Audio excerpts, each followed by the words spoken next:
स्टॅम्पवर काम करतोय, त्याच्यामुळे शेतकऱ्याला विश्वास ठेवणं गरजेचंच आहे. असं नाही की तुम्हाला मशीन दिले म्हणजे तुम्ही सुटला माझ्याकडून, अजिबात नाही. धंद्याचीही गॅरंटी मी देतोय तेवढी. रोज सकाळी त्यांच्या जाऊन पाया पडायचं, त्या गोष्टीला पूर्णपणे वैतुकून गेलो. दुसऱ्या कंपनीवर अवेलेबल राहायची गरज नाही, स्वतःचे ब्लेड आहेत. आपल्या मशीन सारखी जर क्वालिटी चॉपिंगची कुणी दिली तरी फ्री ऑफ कॉस्ट घेऊन जावा तुम्हाला रिटर्न. जर तुम्हाला मेंटेनन्स टीमच ठेवावं लागत असेल तर म्हणजे तुम्हाला मेंटेनन्स जास्त आहे, मला टीमचीच गरज नाही. दाखवा एक मशीन खाली टेकवा आणि मशीनचं पूर्णपणे तुम्ही चेक करा. चालवून मशीनला मेंटेनन्स आणायचा, मशीन फ्री ऑफ कॉस्ट घेऊन जायची. सुद्धा आज 14 मशीन आपल्या रन आहे, त्या 14 मशीन मध्ये एकही कॉल 1.5 वर्षापासून आपल्याकडे नाहीये.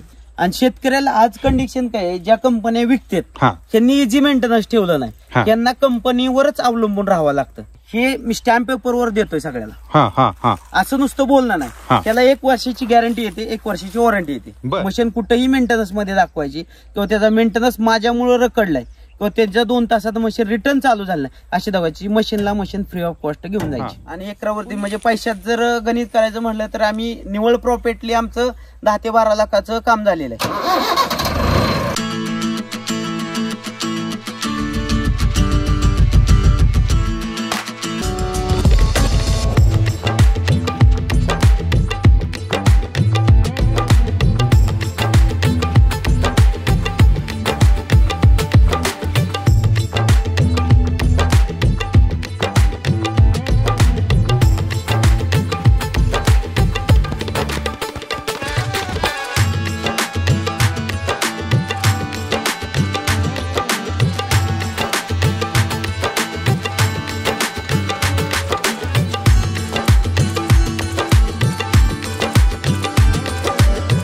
शेतकरी मित्रांनो नमस्कार. एक वेगळ्या प्रोजेक्टचं बघणं झालं आणि आज आपण इथं आलेलो आहे.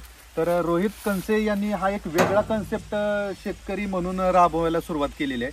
म्हणजे की आपल्या आसपासच्या शेतकरी मित्रांना ते मुरघास करून देत असतात. रोहित यांनी या मशीनची डीलरशिप घेतलेली आहे. तर पंचक्रोशीतील शेतकऱ्यांना हे मशीन ते देऊ करत आहेत.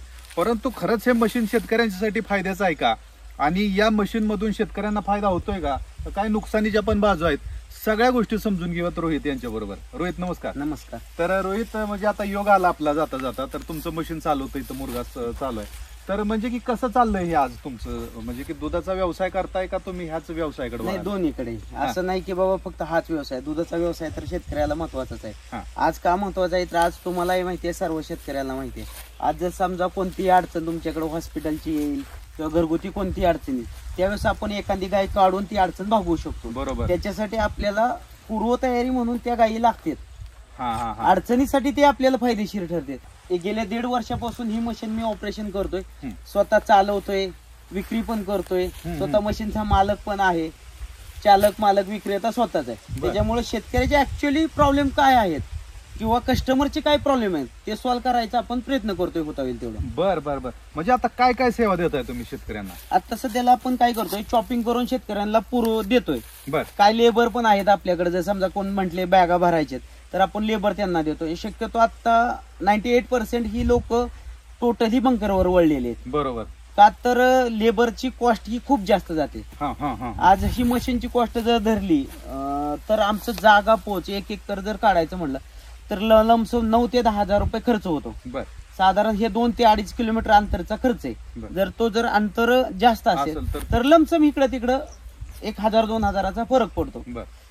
तोच जर आज आपण मुरघासाकडे काढून कुट्टी बंकर मध्ये भरायला गेलो लेबरच्या याने, एक तर पुढं मका गेल्याशिवाय तर लेबर येत नाहीये. बरोबर. दुसरी गोष्ट अशी होती की मुरघास करायचा म्हणलं, लेबरच्या पाया पडा, त्यांना चहा पाणी नाश्ता द्या.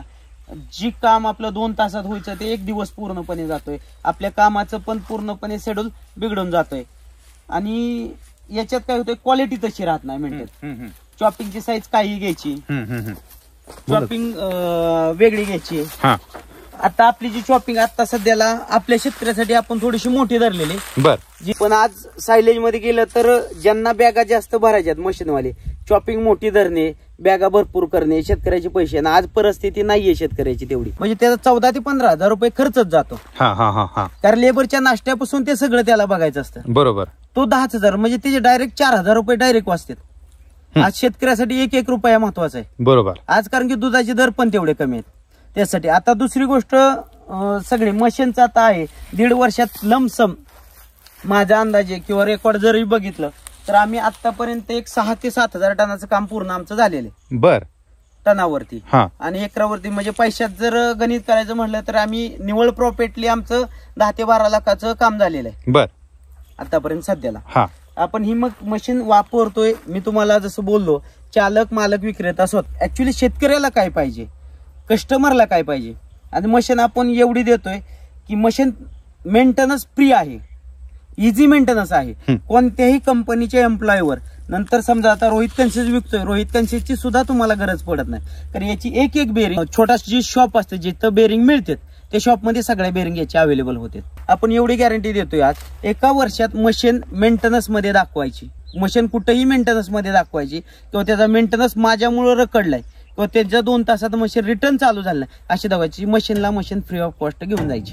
पण रोहितराव सगळीच कंपनीवाली लोक सुरुवातीला असंच गोड बोलतात शेतकऱ्यांना? अजिबात नाही. हे मी स्टॅम्प पेपरवर देतोय सगळ्याला. असं नुसतं बोलणं नाही, त्याला 1 वर्षाची गॅरंटी येते, 1 वर्षाची वॉरंटी येते. बर.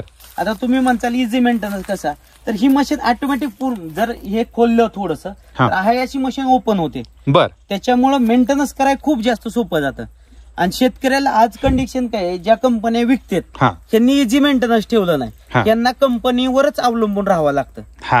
आज मी स्वतः एकटा आणि माझे एक मेहुणे आहेत, हे दोघंच आम्ही शॉपवरती काम करतोय. बर.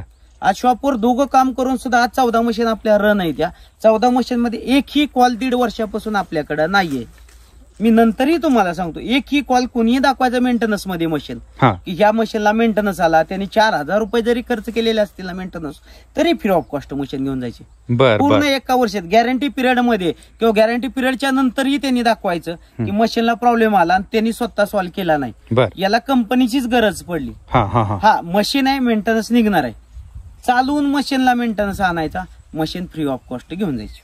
बर बर. पण आता ह्याला जे काय सराजम लागतो तर हे सगळ्या शेतकऱ्याला बदलावं लागणार. एखाद्या शेतकऱ्याला जर वाटलं मला मशीन घ्यायची तर ते ट्रॅक्टर आला ते सगळंच बदलावं लागेल का? सर शेतकरीच नाही, आता ही व्यावसायिक दृष्टिकोनातूनच सगळ्याला विचार करावा लागेल. छोट्या मोठ्या शेतकऱ्यासाठी हे शक्य नाहीये. शक्य काही नाही तर सर याला लागतो 4 व्हील ड्राईव्ह ट्रॅक्टर. तुम्ही बघू शकता आता हा ट्रॅक्टर पूर्णपणे 4 व्हील ड्राईव्ह आहे. तर याला कमीत कमी 65 HP आणि मोठ्यात मोठा 75 HP. याच्यात जर मोठं मॉडेल घेतलं जे 10 फूट आहे त्याला 120 HP ट्रॅक्टर लागतो. बर. 65 HP तो पण 4 व्हील ड्राईव्ह. आपण सिलेक्टेड 2-3 कंपन्या ट्रॅक्टर सांगतो, त्या ट्रॅक्टर आपल्याला पाहिजेत. बरं, काही त्याच्यानं आपले हे नाहीत पण ट्रॅक्टर चालले पाहिजेत या मशीनला.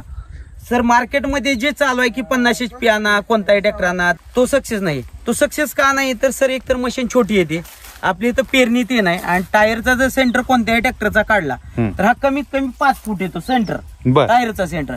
त्याच्यामुळे पडापडी होणे, मेंटेनन्स वाढणे, ट्रॅक्टरची कॅपॅसिटी तेवढी नसते. आज जर तुम्ही बघितलं तर आज मार्केटमध्ये असं चाललंय की यू पॉवरचं वेट कमी आहे. तर 1-2 मिनिटासाठी सर तुम्ही ट्रॅक्टर मी चालू करून तुम्हाला दाखवू शकतो की ट्रॅक्टरचं वेट किती आहे मशीनचं आणि हाच ट्रॅक्टर का पाहिजे. दाखवा, एक मशीन खाली टेकवा आणि मशीनचं पूर्णपणे तुम्ही चेक करा.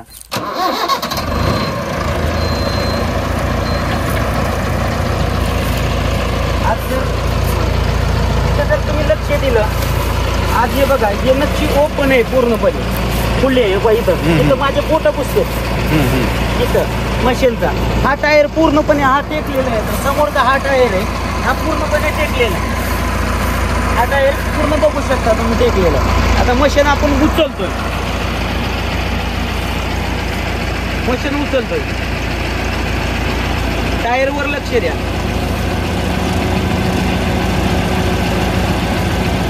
झालं, मी दाखवली होती तुम्हाला बोट इथं पुसतेत का, आता पहिली बोट पूर्ण पुसत होती, पूर्ण हात घालतोय, काही पण पुसत नाही. मग अशी मी हात फिरवला होता पुढं. आता तीच परिस्थिती पुढं उलटी झालेली. झालं, लागलं पुसायला याच्यात. म्हणजे हे दोन्ही नक्षी एकाच नक्षीवर उभा राहिले. मग अशी ज्यावेळेस मशीन खाली टेकवली होती त्यावेळेस काय झालं होतं, हा टायर पूर्णपणे आपला टेकलेला होता आणि हा टायर आपला वरती होता. आता ज्यावेळेस मशीनचा लोड पडला, एवढा मोठा ट्रॅक्टर असून सुद्धा टायर वरती लोड आहे. बरोबर. म्हणजे ह्याचं कमीत कमी 1200 ते 1500 किलो पर्यंत वेट येतं ट्रॅक्टरवर आहे. कारण की हा वेट काय येतं, मशीन पूर्णपणे खूप जास्त लांबडे आणि तो वेट पारख्या ट्रॅक्टरला सहन होत नाही. त्याच्यानंतर आपल्या इथं वापशावरती रानं असतात, भिजवलेले रानं असतात, त्याच्यासाठी 4 व्हील ड्राईव्ह लागतोच. बर. जर 2 व्हील ड्राईव्ह घेतला ट्रॅक्टर, टायरची साईज एकदम छोटी येते. टायरची साईज छोटी आल्यामुळं टायर खूप जास्त मातीत घुसले जातात, ट्रॅक्टर पुढे चालत नाही. त्याच्यानंतर वेट खूप जास्त येतं. आज मक्का जर कटिंग करायची म्हटली, त्याला कट करायची, आतमध्ये वरती वडायची, वरती चॉपिंग करायची, वरती पण टाकलायची, तर छोटा ट्रॅक्टर कामच करत नाही. म्हणजे असं झालं की जो माणूस 50 किलोचा आहे त्याच्या डोक्यावर आपण 100 किलो वजन देतोय. बरोबर. त्याला 100 किलोला 100च किलो वजन दिलं पाहिजे ना. आज मार्केटमध्ये ते चाललंय, काहीतरी खोटं बोलून काहीतरी विकायचं, हे नाही करायचं आपल्याला.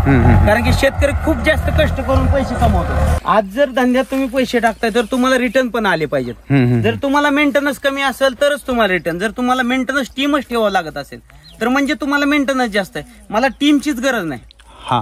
मला आज मेंटेनन्स टीमचीच गरज नाही. का गरज नाही तर साहेब मेंटेनन्सच निघत नाही हिला. बरं. किती वर्षाचा अनुभव सर? आता मी हे 1.5 वर्षापासून मशीन स्वतः चालवतोय. बर. आज 14 कस्टमर कडे मशीन चालू आहे आपली. बर. आता सध्याला आपल्याकडे 5 बुकिंग सध्याला आहेत, जे की आपल्याला जानेवारीला डिलिव्हरी येते सगळ्या. बर. आणि एकही ट्रॅक्टर आपण छोटा दिले नाही. कमीत कमी आपण 69 HP ट्रॅक्टरवर मशीन दिलेली. बर. काही शेतकऱ्यांना समजत नाही का चालत नाही काय नाही, तर त्यांनी एकदा मशीन येऊन बघा, ऍक्च्युली काय परिस्थिती आहे बघा, आणि त्याच्यानंतर तुम्ही चॉईस करा. मशीन ही इझी पाहिजे, मेंटेनन्सला पण इझी पाहिजे, किशाला परवडणारी पाहिजे, आणि काम पण चांगलं झालं पाहिजे. आपल्या मशीन सारखी जर क्वालिटी चॉपिंगची कोणी दिली तरी फ्री ऑफ कॉस्ट घेऊन जावा. टोटल ही ब्लेड, आज जर तुम्ही ब्लेड मी तुम्हाला दाखवतो, हे काही दुसऱ्या कंपनीची ब्लेड नाही, स्वतः कंपनीची मॅन्युफॅक्चरिंग ब्लेड आहेत. दुसऱ्या कंपनीवर अवेलेबल राहायची गरज नाही, स्वतःचे ब्लेड आहेत. हेवी ड्युटी ब्लेड येते. हे आता आपण 4च ब्लेडवर चालवतोय. का तर ह्या शेतकऱ्याचं स्वतःचं म्हणणं आहे की आम्हाला चॉपिंग मोठी पाहिजे. ज्यावेळेस आपण 12 ब्लेड टाकतो त्यावेळेस 4 mm 5 mm ची चॉपिंग होते. आता सध्याला 4च ब्लेड आहेत, तुम्ही बघू शकता, मी फिरवून दाखवतोय पण तुम्हाला. आणि मशीन एवढी इझी आहे, दुसऱ्या कोणत्याच मशीन एवढी इझी फिरत नाहीत. आज जोडलेलं मशीन म्हणजे हाताने फिरतंय, हे हाताने खूप जास्त इझी. ट्रॅक्टरवर लोड राहत नाही कुठला. आज साधारण आता मी चालवतोय तर इकरी लमसम धरून चाला की 12 ते 15 लिटरच्या आतमध्ये खूप जास्त हेवी मका असेल तर 15 लिटर डिझेल लागतंय. बर. आणि मजुरांची बचत होती तुमच्या? मजुरांची खूप जास्त बचत. मी स्वतः मजूर वापरत होतो. जर समजा आज जर माझं पूर्ण दिवसाचं काम झालं 20,000चं, तर मजूरच त्यातला 13-14 हजार रुपये द्यायचा. डिझेल वजा करता माझ्या हातात घरी येताना जर मी आज जर 6,000 रुपये टाकले तर घरी येताना माझ्या खिशात 3,000 रुपये राहायचे. बर. का तर मजूर आला, त्याचा चहा पाणी नाश्ता, त्याच्यानंतर पेनारा असेल तर त्या पेनाऱ्याचा खर्च तो आपणच बघायचा. या सगळ्या गोष्टीला, आणि रोज सकाळी त्यांच्या जाऊन पाया पडायचं, या गोष्टीला पूर्णपणे वैतुकून गेलो होतो. बरोबर. म्हणजे एखाद्याला जर व्यवसाय करण्यासाठी हे मशीन घ्यायचं असेल तर मजुरावरती संपूर्ण तुमची मात केलेली आहे तुमच्या मशीन. बरोबर. आणि आज शेतकऱ्यांचे थोडेस म्हणणं आहे की खाली भरपूर राहते. सर, जे भरपूर राहते ना हे 4 ते 6 इंच साधन राहतं. आता तुम्ही बघता हे असं काही नाही, मशीन चाललेले मी तुकडा तुमच्या समोरच उचलते. 2 इंच 4 बोट म्हणजे 2 इंच झालं. हे 4 किलस म्हणजे साधारण किती इंच आहे? 5 ते 6 इंचाचा हा तुकडा आहे. ते पण का तर हे तुमचे साऱ्याची साईज नाहीये तेवढी. कारण की हा टायर जर मी चालवला, हे 5 फुटाचा सार आहे. ऍक्च्युली 5 फुटाचा सार आहे हा. 5 फुटाच्या साऱ्यात 6 फुटी मशीन बसत नाही ना, त्याच्यामुळे वरिंबाची लेवलने आपल्याला काढावं लागतं. बर बर. हे शेतकऱ्यांनी चेंजेस करून घेतले पाहिजेत की साऱ्याची साईज हे आपली कमीत कमी 6.5-7 फूट पाहिजे. बर. आता आपली शेतकऱ्यांचं आणि ते मानसिकता झालेली नाहीये. हे पंजाबमध्ये गेला तर खूप जास्त झालं तर 2 बोट 3 बोटच खाली राहतं. हेच जर निमगावच्या भागात गेलं तिथं पण तीच परिस्थिती राहते, कारण त्यांचे सारे खूप मोठे असते. 400 किलो म्हणजे लमसम आज शेतकऱ्याचा रेट आहे 400 रुपयाचा चारा खाली राहतोय. धरून चाला 1,000 रुपयाचा तुमचा चार राहिला, पण तुमचे 5,000 रुपये कमीत कमी वाचतील. 4 ते 5,000 वाचतील म्हणजे तुमच्या हातात 3,000 रुपये राहिले. बरोबर. कमीत कमी शिल्लक राहिले. 3,000 रुपये म्हणजे आज सर्वसाधारण कुटुंबाचा महिन्याचा बाजार झाला. आज चालायला काय लागते, आणि तेवढेच आपण दुसऱ्याला देतोय ना. आणि हे गुंठ्यामध्ये काढलेलं आम्ही वजन आहे, केलेलं वजन आहे. तरी जर समजा राहिलं तरी त्याला हाय असं झालेला खर्च आणि पूर्णपणे आपण रिटर्न देतोय. जातो म्हणजे काय, ह्याचा मेंटेनन्स पार्ट जास्त नाहीत. हा इजी सॉफ्ट आहे. हा इजी सॉफ्ट जर गेला एका लेथ मशीनवाल्याकडे हा सॉफ्ट दिला की सेम टू सेम सॉफ्ट बनवून तो देतोय तुम्हाला. बर. एकच कट आहे 35 mm इथून तिथून कट आहे, दोन्ही साईडला फक्त त्याने थ्रेडिंग करून द्यायचे. अच्छा. त्याला चावी गाळा नाहीये, काहीच नाहीये. हा शॉफ्ट एकदा बनवून दिला त्याने, संपला तुमचं 2 तासाच्या आतमध्ये परत रनिंग काम चालू झालं. म्हणजे इतर मशीनीला जास्त मेंटेनन्स आहे आणि इझी नाहीये मशीन. हे जर ओपन करायची म्हटलं तुमच्या समोर 5 मिनिटाच्या आतमध्ये मशीन पूर्णपणे ओपन होती. बर म्हणजे की शेतकरी मित्रांनी थोडस जर प्रयत्न केले तर त्याला ती प्रॉब्लेम घरच्या घरी काढता येतो. घरच्या घरी प्रयत्नही करायचं गरज नाही. ज्याला बेरिंग खोलायची, नट खोलायची, ज्याला नॉलेज आहे तो माणूस याचं इझी मेंटेनन्स करू शकतो. आता जे नवीन मॉडेल मध्ये आले त्याला व्हायब्रेशनच ठेवलं नाही. व्हायब्रेशन नसेल तर हे सगळ्यालाच माहिती आहे, व्हायब्रेशन नसेल मेंटेनन्स नाहीये याला. आता हे शेतकरी आपल्यापासून 1.5 वर्षापूर्वी ह्यांनी मुरघास केला होता. रिटर्न आताही त्यांच्याकडे आपण आलोय. आणि माझ्याकडे बी भरपूर म्हणजे मशीनीचं भरपूर आम्हाला आवड आहे पहिल्यापासून ट्रॅक्टर वाहनाची. सगळं आम्ही करतो, सगळं स्वतःच करतो आम्ही, ड्रायव्हर नाही काय. तर हे गरजच आहे, म्हणजे काळाची गरज आहे, सगळ्यांना माहिती आहे. आपण कुठली वस्तू आता यंत्राशिवाय होत नाही. आता मजुराचं प्रमाण कमी होत चाललंय. बरोबर. हे सगळं यंत्रानं आणि प्रयत्न बी सगळ्यांनी केलं पाहिजे, ते यंत्र चाललं बी पाहिजे. तर हा इकडे जर तो माल जर छोटा असेल तर आपण 6-7 एकरापर्यंत दिवसाकडे जातो, कारण की प्लॉट बदलायचे आपल्याला म्हणून. ट्रान्सपोर्टेशनचा काय अवलंबून आहेत आपले, तर सगळे खड्डे खुड्डे याच्यात आहे, त्याच्यामुळे थोडंसं कमी निघतं. तोच 1 प्लॉट असेल तर 10 एकरापर्यंत एका दिवसाचं निघतं. बर. माझ्याकडे केलेली कॅल्सी मी निव्वळ प्रॉफिट मध्ये 12 लाख आलाय एका वर्षात. बर. म्हणजे एका वर्षात तुमचं मशीन नील होईल का? मशीन तर नील होत आहे. जर मी धंदा तसा केला, आज मी टोटली धंदा केला इंदापूर तालुक्यात, माळशिरस तालुक्यातच. हा बाहेर जाऊन जर धंदा केला तर साधारण लमसम जर चांगला धंदा कराल फक्त त्याला घर सोडावं लागतं. जर फक्त तुम्ही म्हटला नाहीये हे लेबरच्या जीवावर किंवा ड्रायव्हरच्या जीवावर, हा धंदा हा ड्रायव्हरच्या जीवावर नाहीये. जर त्याला चालक मालक स्वतः असेल तर हा धंदा खूप जास्त सक्सेस आहे आणि धंदा पण भरपूर होऊ शकतो. शेतकऱ्याची पण बचत खूप जास्त होते. असं नाही की फक्त धंदा म्हणजे तुम्हाच्याच घरी पैसे येतात, तर शेतकऱ्याची बचत होऊन तुमच्या घरी पैसे येतात आज. आणि शेतकऱ्याची बचत झाली तरच आपण टिकणार आहे व्यवसाय. बरोबर. कारण जर व्यवसायाला टिकायचं असेल तर समोरच्याची पण बचत झाली तरच व्यवसाय टिकणार आहेत ना. व्यवसाय टिकवायची म्हणलं तर शेतकरी वाचला पाहिजे. बरोबर. तरच व्यवसाय वाचणार आहेत. टोटल ही मटेरियल हेवी ड्युटी आहे. हलकं ही मटेरियल कोणतंच वापरलेलं नाही ह्याला. टोटल जे बेरिंग येते ते मल्टीनॅशनल कंपनीच्या, चांगल्या कंपनीच्या बेरिंग आहे. मी ती कंपनी सांगणार नाही, काही जर झालं तर ही कंपनीचं गुपितच असतं. बरोबर. जो कस्टमर येईल त्याला मी 100% सांगणार कोणत्या कंपनीची बेरिंग आहे, काय नंबर घे. आमच्याकडे चार्टच येतो, तो चार्ट कुठं लागणारी बेरिंग आहे हे आपण त्यांना टोटल देतो. पण रोहितराव, प्रत्येक कंपनी असंच म्हणजे की बोलथापा टाकत असते प्रत्येक ग्राहकाला, तर शेतकऱ्यांनी तुमच्यावरती का विश्वास ठेवावा? सर, मी टोटल ही स्टॅम्पवर काम करतोय. स्टॅम्पवर काम करतोय, त्याच्यामुळे शेतकऱ्याला विश्वास ठेवणं गरजेचंच आहे. आज धंदा आहे, तुम्ही मशीन जाऊन चालवून बघा. त्याच्यानंतर मी तुम्हाला तेच सांगतोय ना की बाबा मशीन चालवून जाऊन बघा, मशीन पैसे थांबा, त्याच वेळेस तुम्ही मशीन चॉईस करा. तर मग त्यांनी कुठे यावं किंवा कसा तुमच्याकडे संपर्क करावा? त्यांनी माझा नंबर आहे, तुम्ही बघू शकता, माझा नंबर पण आहे. त्या नंबरवर ते सगळे कॉन्टॅक्ट करू शकतात. इथं आहे माझा, इथं पण नंबर आहे, त्या नंबरला पण ते कॉन्टॅक्ट करू शकतात. त्याच्यानंतर तुम्ही जर समजा कोणत्याही जिल्ह्यात असेल, तालुक्यात असेल, तुम्हाला जिथं इजी असेल तिथं मी मशीन सांगणार, बाबा इथं जावं, इथं मशीन बघा, या टायमिंगला हे मशीन चालू आहे. माझ्याकडे यायचं असेल तर तुम्ही माझ्याकडे पण येऊन बघू शकता. धंदा असेल, धंदा पण मी देतोय सगळ्या शेतकऱ्यांना. आज माझ्या काही मशीन कर्नाटकमध्ये चालू आहेत. माझ्या स्वतःच्या मशीन नाहीत, कस्टमरच्या मशीन मी धंद्यासाठी तिथं लावलेत. असं नाही की तुम्हाला मशीन दिले म्हणजे तुम्ही सुटला माझ्याकडून, अजिबात नाही. धंद्याचीही गॅरंटी मी देतोय तेवढी. माझ्याकडे आला, या इथं धंदा जाऊन करा. नक्की. तर तुम्ही एवढी शाश्वती देताय रोहितजी, नक्कीच शेतकरी वर्ग किंवा व्यावसायिक वर्ग या मशीनकडे वळेल अशा आपण आशा व्यक्त करूयात. आणि तुम्ही जी काय त्याला माहिती दिली ती नक्कीच त्याला पटेल आणि तुमच्याकडे येतील. तर तुमचा एक फोन नंबर सांगा शेवटी. 97 30 24 34 72.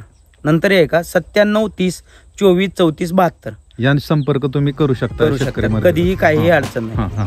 माझा नंबर तुम्हाला डिस्प्लेला दिसेलच, कन्से हार्वेस्टरचा. काही अडचण नाहीये. नक्की रोहितराव, जो काय अनमोल वेळ दिला त्याबद्दल धन्यवाद.